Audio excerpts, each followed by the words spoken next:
Hi, my name is Mia. I started lashing in 2019 when I first got my certificate, and I restarted getting into lashing in 2020, and I ended up getting my esthetician license, I would say last year.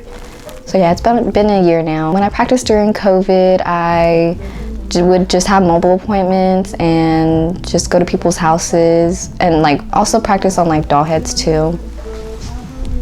My favorite part about lashing would be just turning really nothing into something for women for when they open their eyes and they know they feel more beautiful about themselves, and just also the process is just very therapeutic to me. My favorite part about lashing would be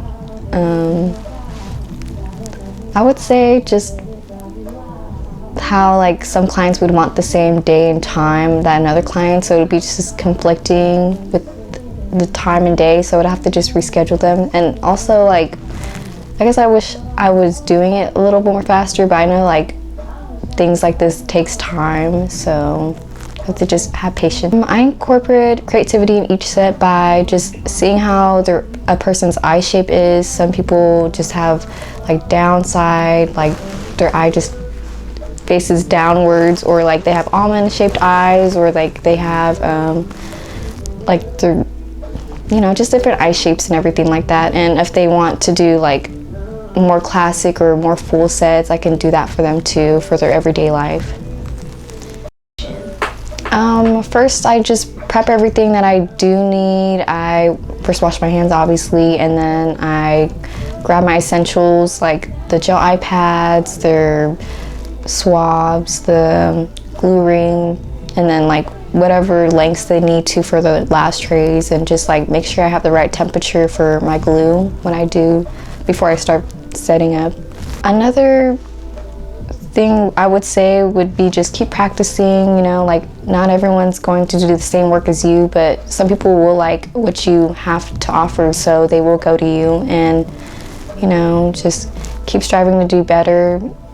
You always start from somewhere too. So I got certified, and then I went to school because I like a licensed esthetician, and then I ended up finding my own spot just so I can have people more comfortable with they could just come to a place instead of me going to them, because that's what I was doing during COVID. So yeah, now I'm here. I knew I could make it into business when a lot more people wanted to be booked, and I knew this is something I wanted to do, so that's when I started pursuing school, and then now having my own business.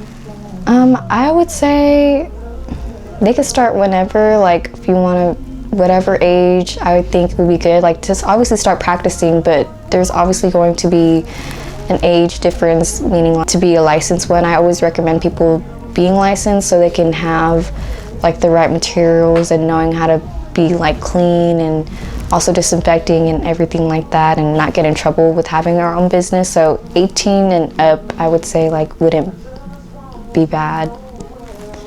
For others who want to start a business, let me think.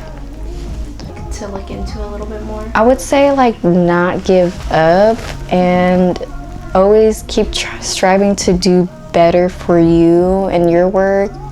And don't critique yourself too much, because me being a perfectionist, I would always think oh, my set was bad, or every time you do something, it's gonna always be better because you're working on doing better each time. And as long as you have that mindset of being consistent and being persistent in what you're doing and believing in yourself, I feel you can achieve anything, especially in business.